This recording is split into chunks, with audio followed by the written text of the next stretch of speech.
हम बेटी के बियाह के गीत गावे जातानी। आप सबे सुने ब्लोगिन, सुन के लाइक कमेंट सब्सक्राइब और शेयर करे ब्लोगिन।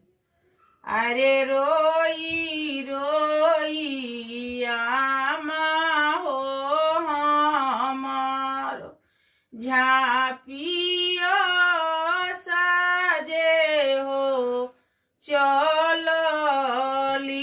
अरे रोई रोई भाभी हो हमारो VIP साजे हो चलली। अरे आजू मोरे दुलारी हो बेटी कहाँ रे चली हो जई है। अरे आजू मोरे दुलारी नदिया कहाँ रे चली हो जई है।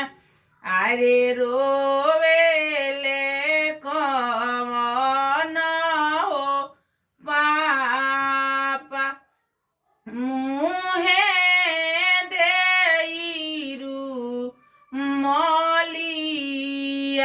अरे रोवेले कवन हो भैया मुहे देईरू मलिया।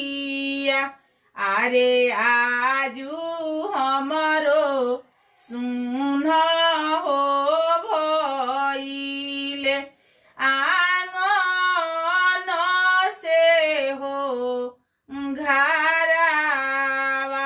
अरे आजू हमारो सुन हो भइले दुआरा से हो बांगलावा। अरे हंसेले कवन हो समाधि मुहे खाले हो पानावा। अरे आजू हमारो भरी हो गईले आंगन से हो घरावा। अरे हंसेली कवन हो समाधि मुहे खाली हो पानावा।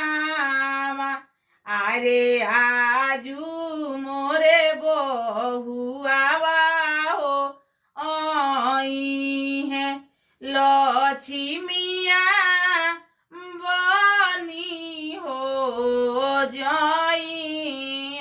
अरे आजू मोरे बहुआवा हो आई लक्ष्मी